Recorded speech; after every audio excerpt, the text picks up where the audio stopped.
എല്ലാവർക്കും നമസ്കാരം. കാരയിൽ പോയിട്ട് കുറച്ച് സാധനങ്ങൾ മേടിക്കാൻ വേണ്ടി പോകട്ടെ. തിരിച്ചു വരുന്ന വഴിക്ക് നമ്മളെ കൊടുങ്ങല്ലൂർ ശംഖ് ബസാറിൽ കുറച്ച് ആൾക്കൂട്ടം കണ്ടപ്പോൾ ഞാൻ വിചാരിച്ചു വല്ല ആക്സിഡൻറ്റ് കാര്യങ്ങളായിരിക്കുള്ളൂ. അപ്പോൾ ഇതാണ് സംഭവം കേട്ടോ. അപ്പോൾ ഏകദേശം അരമണിക്കൂറോളം ഈ പാമ്പ് ഈ സ്പോട്ടിൽ തന്നെ നിന്നിട്ട് പറഞ്ഞു ഇവിടെ നിന്ന് എങ്ങോട്ട് പോയിട്ടില്ല. അപ്പോൾ പാമ്പിനെ പിടിക്കുന്ന ആൾക്കാരെ വിളിച്ചിട്ടുണ്ടെന്ന് പറഞ്ഞ് അപ്പോൾ ഞാൻ ഏകദേശം ഒരു അരമണിക്കൂറോളം അവിടെ തന്നെ ഉണ്ടായിരുന്നിട്ട്. കാരണം ഈ പാമ്പിനെ പിടിക്കുന്നത് നമ്മൾ ഇതുവരെ കണ്ടിട്ടില്ല.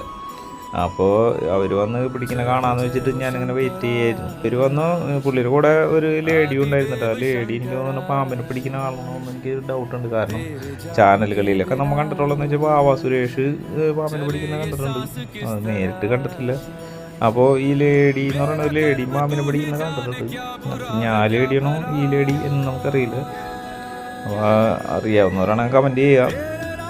ആൾ വന്നിട്ട് എന്തോ ഒരു കുഴൽ പോലുള്ള സംഭവം അതിൻ്റെ അകത്ത് അങ്ങനെ വെച്ചിട്ട് ആൾ സിമ്പിളായിട്ട് ആ കൂട്ടിനകത്താക്കി.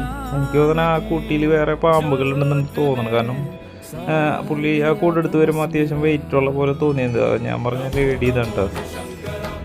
അപ്പോൾ ഫേസ് കാണാൻ പറ്റില്ലായിരിക്കും, പക്ഷേ അത് തന്നെയാണ് ഇത് എന്നാണ് എനിക്ക് തോന്നുന്നത്. കറക്റ്റായിട്ട് അറിയില്ല. അപ്പോൾ അത്യാവശ്യം കാണാൻ അത്യാവശ്യം ആൾക്കാരുണ്ടായിരുന്നുണ്ടോ. അപ്പോൾ വേറൊരു പുള്ളി പറയുന്നുണ്ടായിരുന്നു, ഞാൻ ഈ 10 ഇവിടെ എത്തിക്കുന്ന ആദ്യമായിട്ടാണ് കാണുന്നത് പറയുന്ന ഒരു പുള്ളി ഉണ്ടായിരുന്നിട്ടോ. അത് ഈ വീഡിയോയിൽ പുള്ളിനെ കാണിക്കുന്നുണ്ട്. വീഡിയോ ആൾ മൊബൈലിൽ വീഡിയോ എടുക്കുന്ന സംഭവം ഇതിൽ കാണിക്കുന്നുണ്ട്. ആ പുള്ളി പറയുന്നുണ്ടായിരുന്നു, ഞാൻ ആദ്യമായിട്ടാണ് ഇങ്ങനെ 10 ഇവിടെ എത്തിക്കണ കാണുന്നെന്ന് പുള്ളി പറയുന്നുണ്ടായിരുന്നു. ഞാൻ ജീവിതത്തിൽ ആദ്യമായിട്ടാണ് ഈ പാമ്പിനെ പിടിക്കുന്നത് കാണുന്നത്. 10 ഇവിടെ എത്തിക്കണൊക്കെ ഇതിന് മുന്നേ കണ്ടിട്ടുണ്ട്, നേരിട്ട് കണ്ടിട്ടുണ്ട്. പക്ഷേ പാമ്പിനെ പിടിക്കുന്ന ഒരു സംഭവം നമ്മൾ കണ്ടിട്ടില്ല. പിന്നെ നമ്മൾ പല സ്ഥലങ്ങളിലും കാണുന്നുണ്ട്. ഇതാണ് ഗൈസ് ഇന്നത്തെ വീഡിയോ. അപ്പോൾ ഓക്കെ, ബൈ, സീ യു.